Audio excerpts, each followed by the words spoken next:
following is a video training module on working with sellers by businesstraining.com. Welcome to our training on working with sellers. This is a topic that is vital to your success as a business broker. This video will help you understand many aspects of working with the seller that you normally pick up only after years of working in the business. Much of the material covered will seem simplistic, just common sense. But remember, nothing is as common as common sense.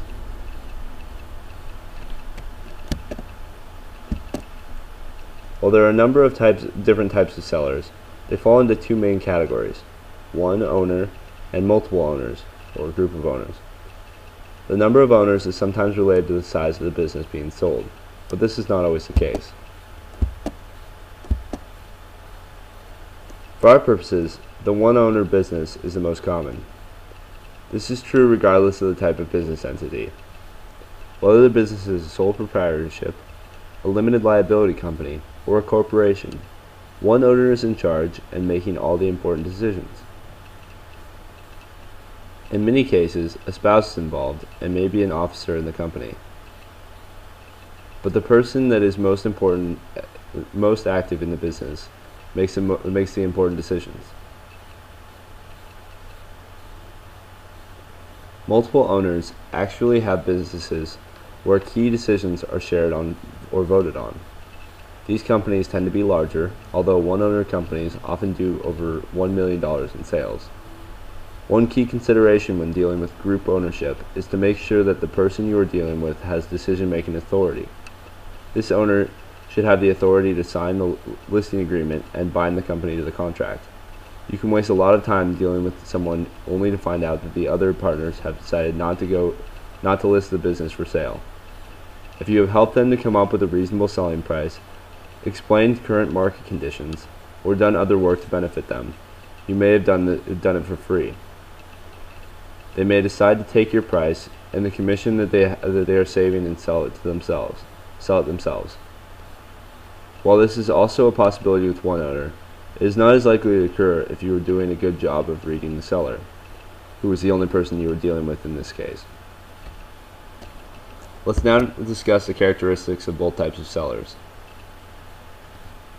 In both cases, the owner or owners are selling one of the largest assets they own. In most cases, it will in fact be the single largest asset they own. Think about that for a moment, and you will understand the degree of scrutiny that any price or proposal you make will receive. This leads us to the next important point. They want to deal with someone they like and trust. When it comes to who gets the listing, this is a key point. It's perhaps more important than the business broker's experience and technical skills that we will discuss next. Once the business broker meets the requirements of being likable and trustworthy, the seller will want to know about your competence. You are making a wise investment in your education by completing the requirements for the CBB. You will want to use this to your advantage in discussing your qualifications for the assignment. I have found that it is helpful to explain the process of selling the business in some detail, early in the process. You should have great clarity in describing this to the seller or sellers. If you are dealing with a group of owners, it is best to meet with all of them at once. This minimizes the chance of one or more of the owners not present in the meeting torpedoing the assignment. Having everyone there allows you to address any questions that may come up in person in that meeting.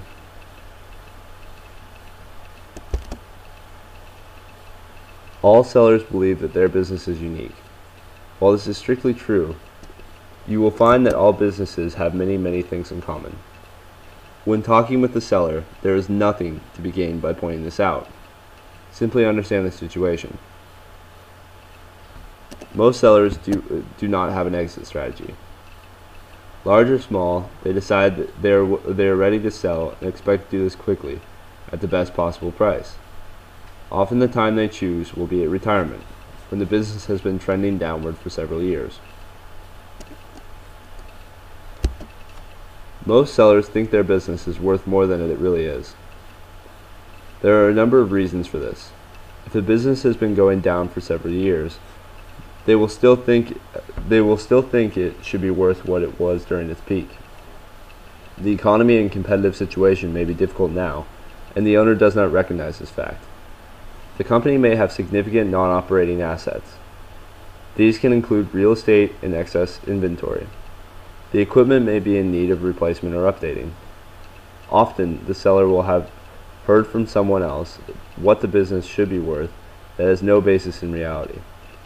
In almost all cases, the seller will have invested much time, money, and effort in the business, and have an emotional attachment to it that is in excess of the actual value.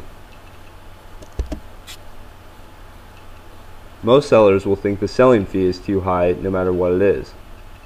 It is important that you have in mind the range you are willing to offer and how the fee will be structured before meeting with the seller. You don't have to be making it up on the fly during the meeting. Be prepared to justify why the fee is appropriate for the transaction. In most transactions, it is helpful to point out what the commission percentage is common for commercial real estate in your area. Then explain the differences in the selling process of each, particularly the confidentiality aspect of a business sale.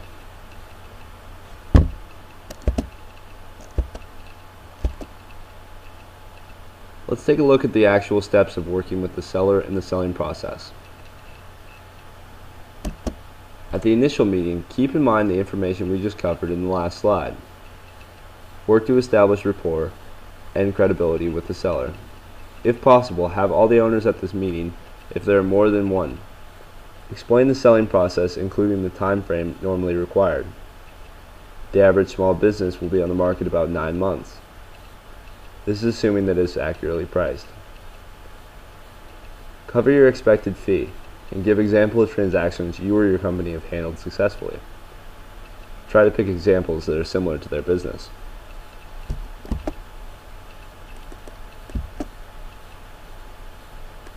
Now it is time to ask the seller about their idea of asking price to get an idea of what they are thinking. Depending on how you operate, you may suggest having a formal valuation done, or the seller may want you to work up your estimate of value. One thing to keep in mind is the inherent conflict of interest if you do the valuation for a fee and also list the business for sale. Many business brokers do this, but there is potential liability of setting the price too low or too high while working as an agent of the seller. If you do a valuation or broker opinion of value for a fee, you may credit this cost against any final success fee when the business is sold. If you don't hold certification to do valuations, your legal exposure is potentially quite large.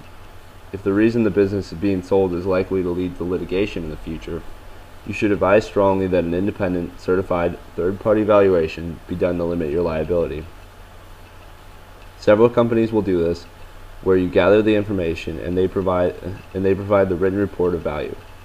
Situations that have a high potential to wind up in court include, but are not limited to, divorce sale, partnership buyout, and a sale to satisfy tax or other legal liabilities. The next step is to collect information about the seller and the business. This may happen as part of the initial meeting, so be prepared for this ahead of time. You need to know as much about the business and seller as possible. The reason for sale, type of entity, number of employees, hours of operation, time in business, main competitors, strengths and weaknesses, lease information are just some of the non-financial information that you will need to gather. To properly establish a listing price, you also need at least 3 years of financial information and the current year-to-date numbers. This should include the income statements and balance sheets. If the business has been operating for less than 3 years, you need to understand why it is being sold. It is very difficult to sell a business that does not have a solid track record. Once you have the financial information, you should establish the price range of the potential asking price. This is done by following the steps in the valuation process. I will only mention here that the price should be a range of value and it should be reasonable. If a formal valuation is being done, this will provide you the pricing information. In your next meeting with the seller, go over the suggested pricing information in detail. When you and the seller agree on the listing price, formalize the engagement by getting the listing price agreement signed. Make sure the person signing has the authority to enter into the agreement. This is a legal contract, and you should have your attorney approve your form beforehand to make sure your interest is protected. Now that you have the listing, you should prepare advertising information that is sanitized to maintain confidentiality. Your advertising should not have any information that would enable someone to figure out who the company is. This means that in some cases, you cannot disclose the location of the business except very broadly. There may only be one business like it in the area or city where it is located. You should follow the buyer protocol in providing information to potential buyers. Remember that most breaches of confidentiality don't come from the business broker, but the seller is often paranoid and will think that it did. When you have a qualified or interested buyer for the business, set up the buyer-seller meeting. You should be present and manage these meetings. If the meeting goes well, you are ready to help the buyer to prepare an offer. Some buyers will present their own offer or letter of intent. If possible, try to get them to put it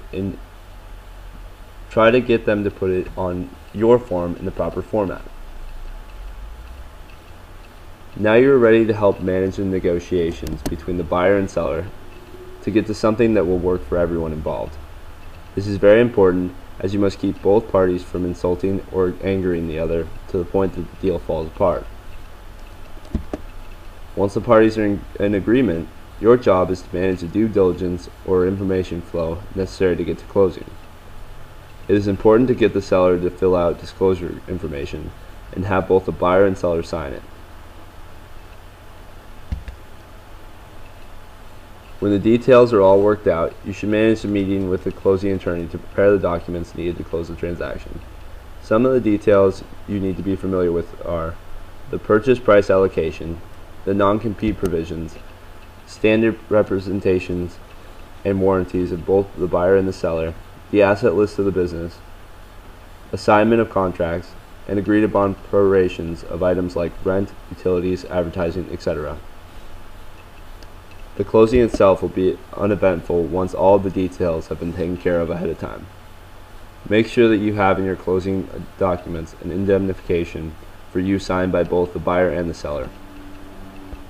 Let's summarize working with sellers. Although you have some different things to deal with, the key aspects are the same as working with buyers. The two aspects that you, as a business broker, must know are the technical aspects and the interpersonal aspects. The technical aspects show your grasp of the methodology of pricing, formatting and presenting the business profile, and other advertising, explaining and managing the steps in the process, and dealing with the other professionals involved.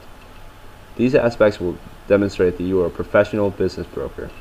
But the interpersonal aspects are actually far more important and overlap into how the technical aspects are presented and perceived. These aspects of dealing with people will determine whether or not you are a successful broker. Thank you for your attention.